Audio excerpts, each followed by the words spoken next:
Greetings IAS community, this is Principal Krasner and yet another weekly bulletin, this time for May 25th through 29th.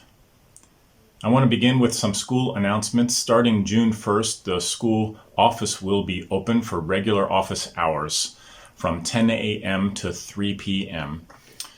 During the month of June, the office managers will be present as well as at least one administrator each day.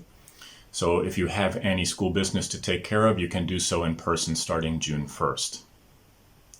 Secondly, I want to announce for grades 6 through 11, we have a final exam period for June 8th through 16th. The final exam schedule has been posted via ManageBack, so students should check their email for that. There will be one exam in the morning and one in the afternoon across this 8-day period. That means that June 5th is essentially the last day of formal classes for grades 6 through 11 before they head into the final exam period.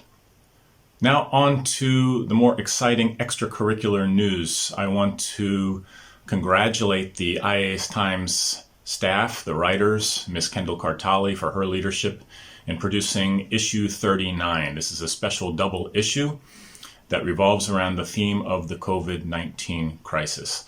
For those who are unaware, the IAS Times has been a tradition at our school for the last 16 years, and each year it seems to take one step forward in its development. This issue is an example of that progress. The students have produced great writing, great perspective on the issue that we're going through, and I doubt there is a better student magazine in all of Poland. I also want to commend senior writer Bonnie Murphy for her final contribution to the paper. She has been on the staff for 4 years and is scheduled to graduate this year, so well done, Bonnie. We appreciate all your work. Next, I want to talk about the sports challenge that's going on. This upcoming week is the final week for students to complete their challenges for the Indoor Olympics. Students have been given all the information from their PE teachers, Mr. Jan and Miss Marika, so they should know where to post their videos. And once again, Friday would be the end of the competition, and next week we will be announcing house winners. Additionally, Miss Iza Meszczańska continues her IAS house party. We have recently announced the winners for the first challenge, which was to recreate an iconic film scene. Those winners were the Pokala siblings, Hema and Pavan, for their climactic rendition of Iron Man. I am Iron Man. And currently, Miss Meszczańska has a challenge to recreate an iconic painting. So we're looking forward for the student and teacher contributions for these challenges, and we'll announce the winners next week. Lastly, in closing, I want to return to our grade 11 activists. David Ittrich, Philip Trader, and Bartek Kush have put together another wonderful message focusing on the positive aspects of the current COVID-19 pandemic. This time they look at the theme of global cooperation and all that can be done when we lay down our national boundaries and realize ourselves as one human tribe. So I want to thank them for this multimedia work, thank their teacher, Mr. Ruby, for helping guide them in this ongoing project, and we look forward to more of their videos in the future. So that's it for this week's bulletin.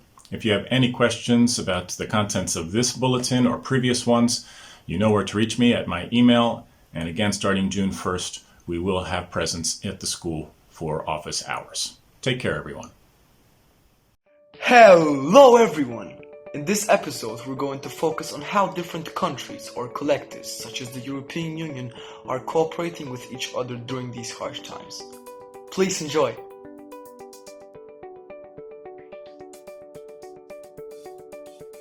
The EU is a great example of what people are capable of achieving when the lives of their fellow EU citizens is at stake. Medical equipment worth tens of millions of euros was sent out to those most affected by the COVID-19, meaning Italy and Spain, but also the Balkan states and Greece, where the growing number of refugees have practically no means of protecting themselves. Those who can't donate medical gear in some cases have sent experienced doctors and nurses. For example, Sweden, Poland, Norway or Romania have sent over 50 people to Italy and Spain. And Germany has even sent out special flights that transport the infected from Italy, France and the Netherlands back to almost 200 intensive care units across Germany. Not only the EU is showing genuine solidarity during the pandemic. South Korea and China were two of the epicenters of coronavirus from the very beginning. Since then, SK has tested over 500,000 people within its borders, while providing humanitarian aid to other countries like Italy, Hungary, or Poland. South Korea has sent almost $50 million worth of testing kits. Leaders from all around the globe have reached out to Seoul, asking for aid, including Donald Trump, who officially contacted South Korea's president, Moon Jae-in. In April, after China had gotten its domestic situation under control, it began sending aid all over the world to needy countries that have been hard hit by the virus. Chinese aid has gone to Europe, the Pacific Islands, and Africa in recent weeks. In this global pandemic, we must remember that everyone will be affected, but not everyone will have the same capability to fight the virus. This is especially true regarding the poor countries in South America, Africa and Asia. They are almost entirely dependent on the efforts of the World Health Organization, humanitarian organizations and wealthy countries. Global cooperation, while already impressive, has to extend further to those countries that cannot afford to test their citizens. While we clean up the mess in our neighborhood, we must focus on saving the rest of the world, because only then can we talk about winning this truly global fight.